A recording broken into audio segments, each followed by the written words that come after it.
Yeah, but I just think like there has been wars in all of these other African countries, all of these non-Western European countries, and none of those countries got the benefit of being able to come here, right, as non-refugees, right?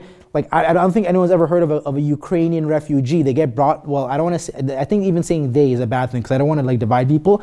I'm just giving someone a direct example of like what I mean by how immigration policy really fucks over black communities. Because when we have bad things happen to us, right? Again, they'll say things that like, hey, you know, based on the standard of your country, even though from an IR perspective, we supported that politician that's now committing genocide and sort of causing a civil war in your country, we don't think you have the wealth standards to actually move here or the education standards, right? So because of that, you can't move here with your family. You can come here by yourself, get retrained after giving us debt and going to college, and then bring the rest of your family in, right? Whereas, man, we're just bringing in a lot of Ukrainians right now, and they get to take over whatever job that they want. And it's actually, in my opinion, like very unfair. I understand it's also unfair that like there's this war that happened in Ukraine, don't get me wrong, but from literally just like an economic and like international relations perspective, this is how black communities get brought down. We have to come over here in piecemeal.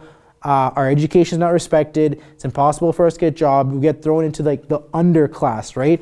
And I do think there's a long-term strategy in this because the more people you bring in here that need essentially more economic support, the more beneficial it is for one side of the political paradigm to sort of say, hey, see, this is why we have to do these certain policies because we have to help out these certain people. Meanwhile, at the same time, they're like fucking Jimmy Neutron. They're creating their own fucking issue and their own solution at the same fucking time, right? So it's all like, it's fugazi. And again, like I think it does lead to basically political conflict because nobody wants to speak on it. So I'll say it. Fuck it. Yeah, I'll say it. You know what I'm trying to say?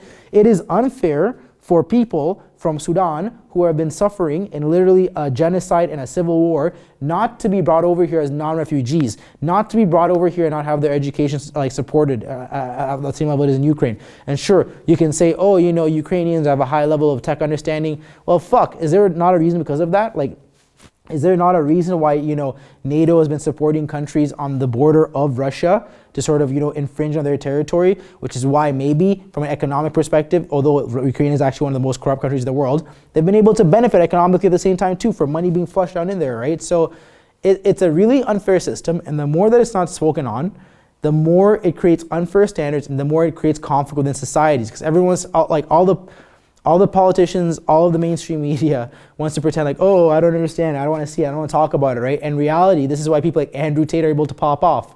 Because when you do not speak on the actual problem, you allow other people to do the same thing that you should be doing, right? So we've just been living in like a long period of time in which like there's not actually been a lot of truth spoken. There's been a lot of censorship. There's been a lot of aspects of polite society trying to take over, like, you know, how people operate, how people talk, because you want things to be polite but not correct, right? And I think that's why you're seeing the opportunity of things happening right now. It's just like we matter-of-factly live in a structurally unfair society in which you need to find your own way to survive. Everybody else telling you differently is fucking lying to you. A way to survive, yes, is to move together in small tribes and make yourself move ahead. But at the same time, you also want to create a society that's beneficial for everybody. You don't want to infringe on other people. You don't want to scam other people, all this kind of shit. But you need to understand the reality of life right now. It is very fucking hard to come up for some people, not for everyone. It's not unilaterally unfair, right? So but it is a rough time for everyone. And some people are just like much lower on the totem pole than others. And they do not want to speak about why that's happening. It just is like extremely unfair.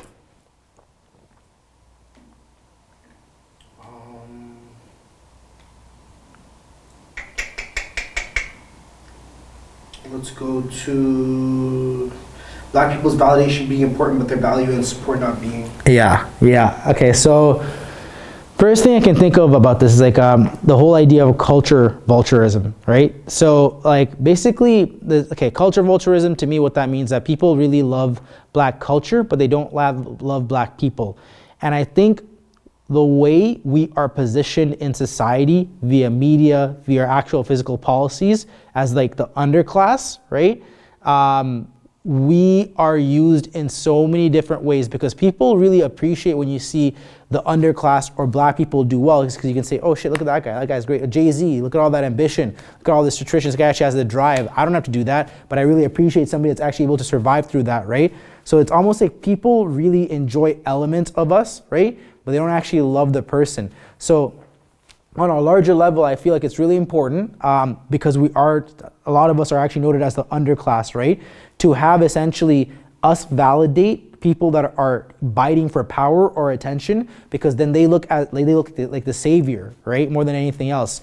But they're not actually trying to get you to do better than them. They're trying to help you, but it's more so for an aspect of, it's more so of an aspect of public charity in their eye, right?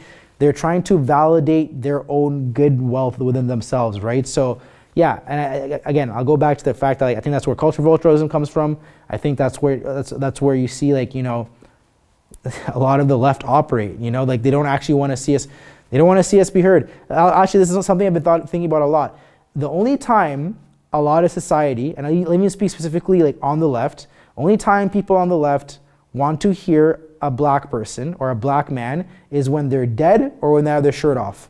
And I want people to actually really think about that. The only two times black men are listened to in this society is when we're dead or when we have our shirts off, right? And like, think about Tupac, think about George Floyd, think about like all of these names, right? They were unimportant until they were dead. Now you want to listen to us. Now you want to listen to our plights when it's already too late, right? Or you want to use this as entertainment, right? Because again, it's good to get motivation from us, but you don't actually want to listen to the message that we're saying. For fuck's sakes, Future's whole rap career has been a cry for help, right? You know what I'm trying to say? But people are just like, yeah, you know what I'm trying to say, but it's very wild to me, but at the same time, to me, it makes sense. And so many times I talk to some like white dudes, right? And they're fucking bumping. Actually, this is the funniest one.